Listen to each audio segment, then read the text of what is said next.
Կարդալից կամ դեմը կտրելուց հետո առաջի բանը, որ մեքենայի վարորդն ասում է, ես քեզ չտեսա։ Անվտանգ քշելու վիդեոյի երրորդ մասն է այսօր ու կխոսենք նրա մասին, թե ոնց անենք, որ ձեզ տեսնեն։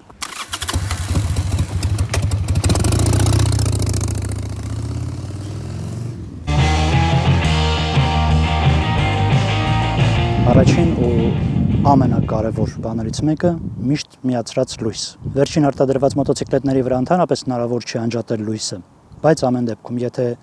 ձեր մոտոցիկլետը նման հնարավորություն չունի, միշտ միացրած լույս։ Ու դուք էլ ինքներդ նկատած կլինեք, որ երբ հայելու մեջ ես նայում ու հետևից մեքենան կամ ինչ-որ տեխնիկա միացրած լույսերով է քշում, անկախ քեզնից գիշեր թե ցերեկ, ուշադրություն է գրավում։ Հատկապես աղջամուղջի ժամանակ, հատկապես մի քիչ վատ լուսավորության ժամանակ, քաղաքում միշտ միացրած լույս, ոչ դալնի պետք չի, դալնին ավելի շատ խանգարում է, բլիժնի միացրած նորմալ լույս։ Երկրորդ ձևը ավելի տեսանելի լինելու վառ գույներով հագուստ։ Երբ ձեզ համար հագուստ եք ընտրում, մոտոեկիպ օրինակ, պետք չի վերցնել նիպրիմետնի ու չերևացող գույներ տիպը սերի, մոխրագույն, սև եւ այլն։ Լավ կլինի հագուստը լինի վառ գույների։ Նկատած կլինեք, որ ճանապարհին աշխատակիցների հատուկ ժիլետները գիշերենպես են լուսավորված, կարծես թե այնտեղ ինչ-որ բան է վառվում։ Այո։ Անդրադարձիչներով, ատրաժացելներով, վառ գույներով հագուստ։ Դա կնպաստի, որ շատ ավելի ակնհայտ լինի, շատ լավ ձեզ տեսնեն, նույնիսկ հեռվից միանգամից նկատելի լինեք։ Երրորդ, արագությունը ինչպես է նպաստում, ցածր արագությունը ինչպես է նպաստում տեսանելի լինելու։ 60 կմ/ժ արագությամբ ընթացող տեխնիկան վայրկյանում անցնում է մոտ 17 մետր։ 120 կմ/ժ արագությամբ ընթացող 33-34 մետր։ 170-ի տակ արդեն 50 մետր։ Մի վայրկյանում։ Այսինքն 170 ընթացող մոտոցիկլետը 2 վայրկյանում անցնում է մի ամբողջ ֆուտբոլի դաշտ։ Ու խնդիրը առաջանում մարդ, երբ որ ձախից աջ է նայում, հայելու մեջ նայում դուք չկաք, մինչև հաջորդ անգամ այդ հայելուն է հասնում, դուք արդեն կողով անցնում եք։ Ու դա ավելի շատ խանգարում է, քան թե նպաստում։ Անանդ եթե բարձր ձենով ինչ որ անակնկալ տեխնիկա է անցնում, շատ վատ ազդեցություն կարա թողնի վարորդի վրա, աջ քաշի, ձախ քաշի, խառնվի իրար եւ այլն եւ այլն։ Աշխատեք հայելու մեջ մի քիչ ավելի երկար երևակ։ Ձեր արագությունը շատ ռադիկալ չտարբերվի գնացող մեքենայի արագությունից, որ հասցնի երկրորդ կամ երրորդ անգամ նայելուց ձեզ տեսնի հայելու մեջ։ Չորրորդ, լինել կանխատեսելի։ Դա ընդհանուր մեր վարորդների մոտ շատ մեծ խնդիր է, շատ հաճախ պիտի կոֆեի բաժակ նայես, գրբացություն անես, թե որ հասկանաս, թե ինչ է անելու դիմացին։ Առանց պավարոտնիկի, առանց ինչ-որ բան միացնելու, կարան ձախ, աջ մտնեն եւ այլն եւ այլն։ Լինել կանխատեսելի, հետևից եկող կամ դիմացից գնացող մեքենայի վարորդը հասկանա դուք ինչ եք անելու հաջորդ վայրկյանին։ Պավարոտնիկ միացրեք։ Աբսուրդ խոսքը, թե վայ, ես շատ արագ եմ գնում, պավարոտնիկը չի օգնի, հիմար բաներին ես այդքան էլ չեմ հավատում։ Պավարոտնիկը միշտ օգնում է։ Նախորոք միացրեք ձեր անելուց առաջ, այսպիսի հաշվարկ կա, գոնե 3 անգամ պիտի թարթի, նոր ձեր մանյովրը անեք։ Ոչ թե արդեն մտել եք, նոր անում եք, նոր միացնում եք, որ տիպը ձևի համար։ Առնվազն 3-4 անգամ պիտի թարթի, նոր դուք ձեր մանյովրը անեք։ Կանխատեսելի լինելը ավելի մեծ բաներ է իր մեջ ներառում, ավելի շատ բաներ։ Ընդհանրապես անակնկալ ռիսկի ինչ-որ բաներ աշխատեք չանեք։ Հետևից եկող մեքենային ավելի հեշտ կլինի ձեզ թե ճանապարհ տալ, թե հասկանալ դուք ինչ եք անում, թե ճիշտ իր ապկոնը անել, թե ձեզ զիջել, թե մնացած բաները։ 5. Լինել աշխատող հայելու տեսադաշտում։ Մեքենայի դեպքում մեջտեղի հայելին հաճախ են օգտագործում, բայց անցած անգամ ասացինք, դա կարող է փակ լինի, տեսադաշտը փակված լինի։ Բեռնատարների դեպքում դա չի աշխատում։ Շատ լավ աշխատում է հիմնականում ձախ կողային հայելին։ Աշխատեք դրա տեսադաշտում լինել։ Երբ որ միացրած լույսերով, վառ գույներով հայելու մեջ մի հատ աշկերտին խանգարող բան կա, մարդ անկախ իրանից նկատում է դա։ հայելու մեջ աշխատեք երկար լինել,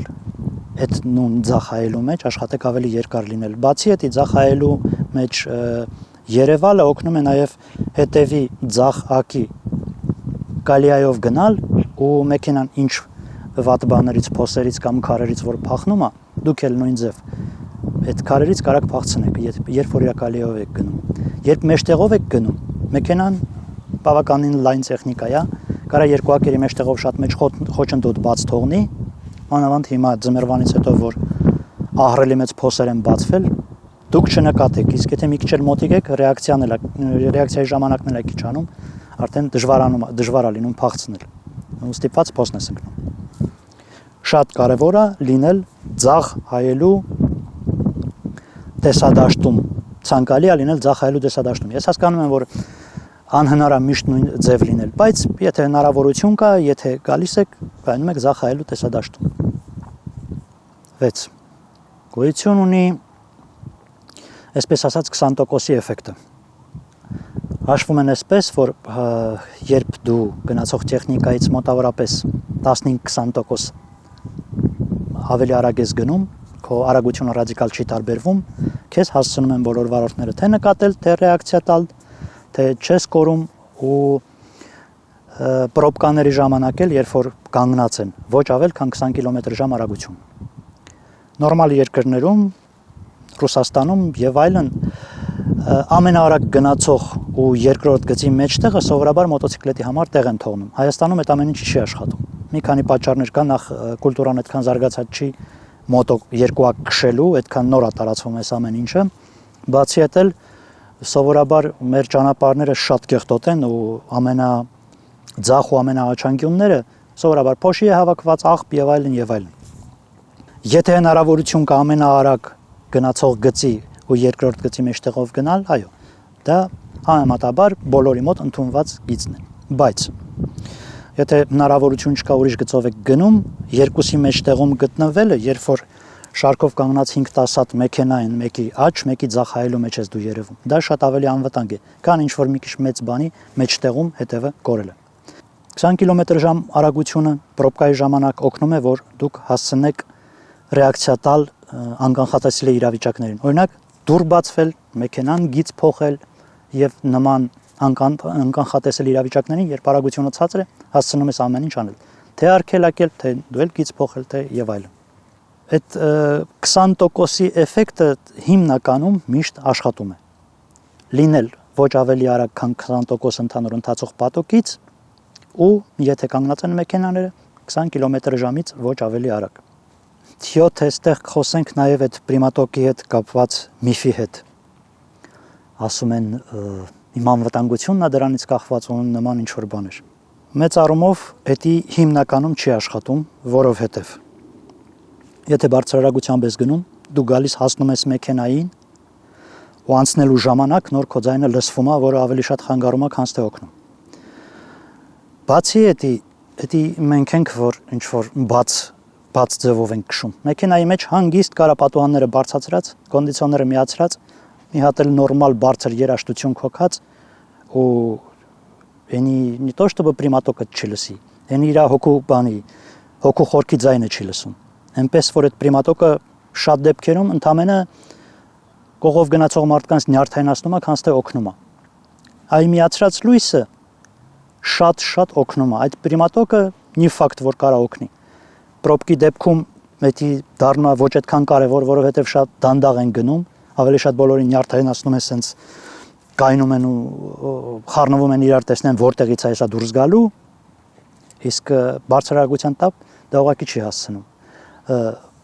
Օգնի մանավանդ եթե մեքենան պատուհանները բարձրացրած է, ինչ որ բանա միացրած, կոնդիցիոները ամառա, շոկա կամ ձմեռա եւ այլն, բացարձակ չի լսվում։ Այս վերջերս ռուս բլոգերներից մեկը անցկացրեց հաշվարկներ, KTM 390 դյուկ ուներ ու պրիմատոկ, սպորտիվնի պրիմատոկով իսկական ակրապովիչով կամ չգիտեմ ինչով հենց իր մեքենայի մեջ փորձում էր հասկանալ թե ինչ հեռավորությունից է լսվում։ Եթե ոչ մի բան միացրած չի, պատուհանել մի քիչ իջացրած է 3-4 մեքենա հետ ցածր գնալու տակ լսվում է, այո։ Բայց եթե պատուհանները բարձր են, ինչ որ մի բան միացրած է, գալիս հասնում ես իրան կամ սկսում ես անցնել, նոր ինչ-որ մի բան է լսվում։ Մի բան էլ վերջի 3-4 տարվա մեջ մոտիկ մարդիկ վթարվեցին ու վատ վերջավորություն ունեցավ։ Ու բոլորը ինձ թվում է պրիմատոկով էին։ Կարող է շփոթվում եմ, բայց 90% հաստատ պրիմատոկով էր։ Այնպես որ հետ այդքան էլ չի աշխատում։ 8-րդ կետը կընդհանրացնենք ամբողջը միասին։ Սկսենք սկզբից, միացրած լույսեր, վառ հագուստ, էկիպ, լինել կանխատեսելի, լինել աշխատող հայելու դիմաց, արագությունը